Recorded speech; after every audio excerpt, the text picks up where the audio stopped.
Morning students, class 9th के class को आगे बढ़ाते हुए आज मैं भाग 1 में प्रवेश कर रही हूँ, जिसमें जानवरों के बारे में लेखक कहते हैं कि किस प्रकार से मनुष्य और पशु समाज में किस प्रकार का संबंध स्थापित होता है और किस प्रकार से आदमी एक दूसरे से लगाव रखते हैं। तो भाग 1 में हम लोग देखेंगे कि किस प्रकार से जानवर का स्वभाव होता है मनुष्य के प्रति।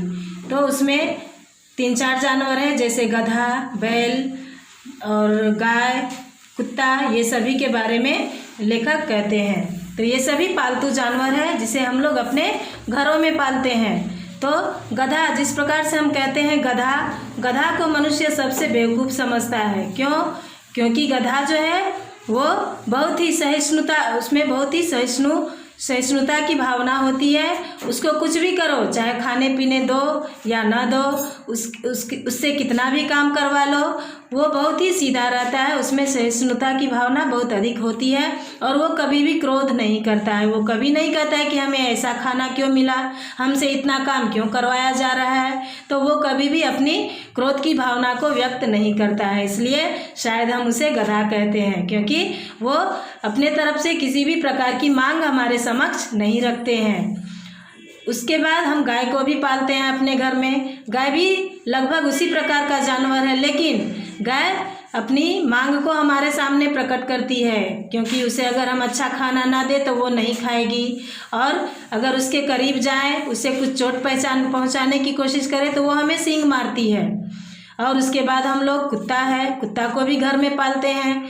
वो भी लगभग उसी प्रकार का गरीब जानवर है। उसे हम जो खाने पीने दे वो हमारे घर में रहता है और बिना पैसे की, बिना मुफ्त में हमारे घर की रखवाली करता है। लेकिन उसे भी क्रोध आता है, वो भी अपनी मांग हमारे समक्ष रखता है। अगर अच्छा खाना ना दे तो वो भी हमसे मांगता है। उसे अगर चोट पहुंचाने की कोशिश करे तो वो भी हमें चोट पहुंचाता है, काटता है, उसे भी क्रोध आता है। और अगर कोई अनजान व्यक्ति हमारे घर में आ जाए तो वो उसे काटने को दौड़ता है। तो इस प्रकार से हमारे घर में हम अनेक जानवर पालते हैं। सबका स्वभाव अलग अलग होता है और सब में अलग भावनाएं होती है, परंतु उसमें गधा ही एक ऐसा है जिसे क्रोध नहीं आता है। उसे कितना भी मारो पीटो, कितना भी उससे काम करवाओ, खाने को कितना भी खराब खाना क्यों न दो, लेकिन उसके चेहरे पर कभी भी असंतोष की भावनाएं नहीं आती है, असंतोष की छाया तक नहीं दिखती है। उसे कभी भी किसी ने खुश होते भी नहीं देखा है और कभी भी उदास होते भी नहीं देखा है। सुख दुख, हानि लाभ, किसी भी दशा में उसे हमने बदलते कभी नहीं देखा है। उसका स्वभाव जो है ठीक ऋषि मुनियों के समान है। ऋषि मुनियों के अंदर जिस प्रकार के गुण होते हैं उसी प्रकार के गुण गधा के अंदर भी होता है, लेकिन हम मनुष्य ही बेवकूफ़ हैं जो उसे गधा कहते हैं और बेवकूफ़ समझते हैं, क्योंकि उसके अंदर इतनी अच्छाइयाँ हैं, इतने सारे गुण हैं, फिर भी हम उसे गधा कहते हैं। लेकिन इस दुनिया में अगर जीना है तो उतना सीधापन बनना भी जरूरी नहीं है। उतना सीधापन रहकर भी संसार में जीना हमारे लिए उचित नहीं है, हम जी नहीं पाएंगे। क्योंकि हम उदाहरण लें भारतीयों की, अगर भारतीय अफ्रीका में जाते हैं तो उसकी बहुत ही बुरी दुर्दशा होती है। क्योंकि हम भारतीय जो हैं उसके सामने, उसके मुकाबले बहुत ही सीधे साधे होते हैं। भारतीयों को अमेरिका में घुसने तक नहीं दिया जाता है, क्योंकि हम भारतीय उसके मुकाबले शराब कम पीते हैं, पैसे कम खर्च करते हैं, जी तोड़ मेहनत करते हैं, किसी से लड़ते झगड़ते नहीं हैं, और गम खाकर भी हम बर्दाश्त करके भी रह जाते हैं। फिर भी हम भारतीय उन सब के सामने बदनाम हैं, क्योंकि हम लोग सीधा साधा हैं। तो इतना सीधा साधा बन कर के भी हम संसार में जीवन नहीं जी सकते हैं। कहा जाता है कि वे जीवन के आदर्श को नीचा करते हैं। कौन? जो इस प्रकार का सीधा साधा जीवन जीते हैं उनको कहते हैं कि वो अपने जीवन के आदर्श को नीचा करते हैं। अगर हम भारतीय भी ईंट का जवाब अगर पत्थर से देना जान जाएं तो हम भी अमेरिकियों और अफ्रीकी वासियों की तरह सभ्य कहलाएंगे। जिस प्रकार जापान की एक मिसाल है, उसने अपने एक ही जीत से संसार में सभ्य जातियों की गिनती में शामिल कर लिया है। लेकिन गधे का छोटा भाई भी है जो कि बैल, जिसको हम बैल कहते हैं। वो बैल के बारे में अभी हम आगे की कहानी को पढ़ेंगे। तो 2 बैल है जिसको पाल रखा है किसने? झूरी काछी ने। झूरी काछी 2 बैलों को पाल रखा है जिसका नाम है हीरा और मोती। दोनों पछाई जाति के थे। पछाई जाति मतलब पालतू जानवर थे। दोनों को पाला गया था घर में। देखने में बहुत ही सुंदर था। काम में चौकस ढील ढाल था। बहुत ही मेहनती था वो। बहुत दिनों साथ रहते रहते दोनों में भाईचारा हो गया था, यानी दोनों बैलों में आपस में भाईचारा हो गया था। दोनों आमने सामने आसपास बैठे हुए एक दूसरे से मूक भाषा में यानी बिना बोले ही वो अपनी भाषा में विचार विनिमय करते थे। एक दूसरे की मन की बात समझ जाते थे। हम नहीं कह सकते कि वो किस प्रकार समझते थे, लेकिन दोनों में एक ऐसी गुप्त शक्ति थी जिससे जीवों में श्रेष्ठता का दावा करने वाला मनुष्य वंचित है। यानी जीव में ऐसी गुप्त शक्ति है जो हम मनुष्य में नहीं है। दोनों एक दूसरे को चाटकर और सूंघकर अपना प्रेम प्रकट करते। कभी कभी दोनों सींग भी मिला लिया करते। विग्रह के नाते से नहीं, केवल विनोद के भाव से, यानी दोनों झगड़ने के नाते से सींग नहीं मिलाते थे, बल्कि विनोद यानी खेलते थे दोनों आपस में और प्रेम करते थे आत्मीयता के भाव से। जैसे दोनों में क्या हो? घनिष्ठता हो। दोनों की दोस्ती में घनिष्ठता हो। इसके बिना दोस्ती कुछ फुसफुसी, कुछ हल्की सी रहती है। यानी कि अगर दोनों आपस में मूक भाषा में बातचीत न करे, आपस में प्रेम न करे, तो वो दोस्ती नहीं कहलाती थी। जिस पर ज़्यादा विश्वास नहीं किया जा सकता था। यानी अगर वो आपस में एक दूसरे को चाटते नहीं, एक दूसरे से बातें नहीं करते, सींग में सींग नहीं मिलाते, तो ऐसी दोस्ती पर ज़्यादा विश्वास नहीं किया जा सकता था। जिस वक्त ये दोनों बैल हल या गाड़ी में जोत दिए जाते और गर्दन हिला हिला कर चलते, उस वक्त हर एक की यही चेष्टा होती थी कि ज़्यादा से ज़्यादा बोझ मेरी ही गर्दन पर रहे। यानी दोनों में इतनी दोस्ती थी, इतनी मित्रता थी कि दोनों चाहते थे कि दूसरे के ऊपर ज़्यादा भार ना पड़े, अधिक भार हमारे ऊपर पड़े। उस वक्त हर एक की यही चेष्टा होती थी कि ज़्यादा से ज़्यादा बोझ मेरी ही गर्दन पर रहे।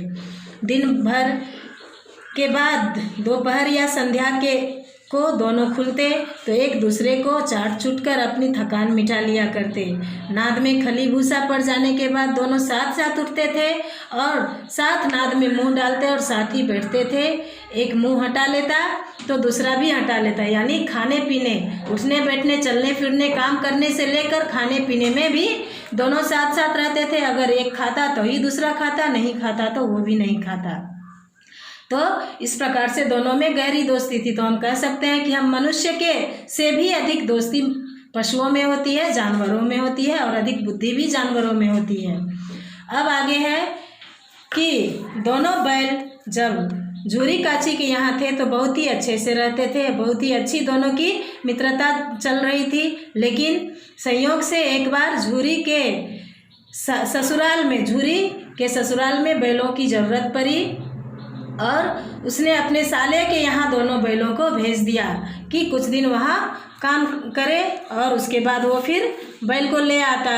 लेकिन दोनों बैलों को पता नहीं क्या लगा, ऐसा लगा कि वो दोनों डर गए कि हमें शायद हमारा मालिक अपने से जुदा कर दिया है, हमें बेच दिया है। तो जब झूरी का साला गया अपने घर, दोनों जोड़े को लेकर के जा रहा था, तो वो नहीं जाने मांग रहा था। दोनों बैल जाने नहीं मांग रहा था। गया को बैलों को घर ले जाने में पसीना आ गया, बहुत ही दांतों पसीना आ गया। उसे बहुत परेशान किया दोनों बैलों ने। कभी दाएं भागता, कभी बाएं भागता, पगैया पकड़कर आगे खींचता वो, तो ये दोनों पीछे जोर लगाता। इस तरह से इन दोनों को ले जाने में उसे बहुत परेशानी हुई। किसी प्रकार तो वो घर ले गया, थक गया था ले जाते जाते, फिर भी वो ले गया और अपने घर में इसे खाने को दिया। गुस्सा तो था ही, वो ले जाकर के इसे सूखी भूसी खिलाने लगा। अपने घर ले गया, सूखी भूसी खिलाने लगा। वह सिर झुकाकर खा लिया, कभी भी उससे शिकायत नहीं की। तो उसके बाद जब वो शाम का समय आया, दोनों बैल अपने नए स्थान पर पहुँचे। उससे पहले जब वो बैल वहाँ उसके साथ जा रहे थे तो मन ही मन अपने मालिक के बारे में सोच रहे थे कि मैंने कभी अपने मालिक से खाने पीने के लिए हो या काम के लिए हो कभी भी कोई शिकायत नहीं की। फिर भी पता नहीं मेरा मालिक क्यों अपने घर से हमें निकाल रहा है। अगर मुझसे शिकायत थी तो कहते हम और अधिक मेहनत कर लेते और उससे काम देते, चाहे हमें जो भी खिलाते वो खा लेते, लेकिन हमें अपने घर से नहीं जाने को कहते। वो सोचते सोचते गया, किसी प्रकार से गया के घर पहुँच गया। शाम का समय हुआ। दोनों जब उस स्थान पर पहुँचे तो दिन भर के भूखे तो थे ही, लेकिन जब नाद में लगाए गए तो एक ने भी उसमें मुंह नहीं डाला। दिल भारी हो रहा था, यानी उसे डर लग रहा था कि पता नहीं मुझे यहाँ क्यों लाया गया है, क्यों मेरा मालिक अपने घर से हमें भगा दिया है। जिसे उन्होंने अपना घर समझ रखा था वह आज उससे छूट गया था। यह नया घर, नया गांव, नए आदमी, उन्हें सब बेगाने लग रहे थे। दोनों ने अपनी मूक भाषा में सलाह की कि एक दूसरे को कनखियों से देखा और लेट गए, यानी उन्होंने खाना नहीं खाया। अपनी ही भाषा में दोनों बात कर लिए और खाना नहीं खाया। जब गांव में सभी सो गए तो दोनों जोर मारकर पघेत उड़ा लिए। इतने मोटी रस्सियों में उसे बांधा गया था, फिर भी जब सभी के सो जाने के बाद दोनों जोर लगाया और उस रस्सी को तोड़ डाला और दोनों तोड़ करके घर की तरफ भागे। पघा बहुत मजबूत था। पघा यानी जिसमें उसे बांधा गया था, जिस रस्सी में उसे बांधा गया था वो बहुत मजबूत था। अनुमान न हो सकता था कि कोई बैल उसे तोड़ भी पाएगा। फिर भी ये दोनों के अंदर धुनी शक्ति आ गई थी और एक एक झटके में ही रस्सियों को तोड़ दिया। जब प्रातःकाल सोकर झूरी उठता है अपने घर में, उसका पहला मालिक जब झूरी सुबह सोकर उठता है तो देखा कि दोनों बैल चरनी में जहाँ उसे बांधा जाता था वहाँ खड़े हैं। दोनों की गर्दनों में आधा आधा गराव लटक रहा है। गराव मतलब जिस रस्सियों में उसे बांधा गया था वो आधा आधा टूटकर लटका हुआ था।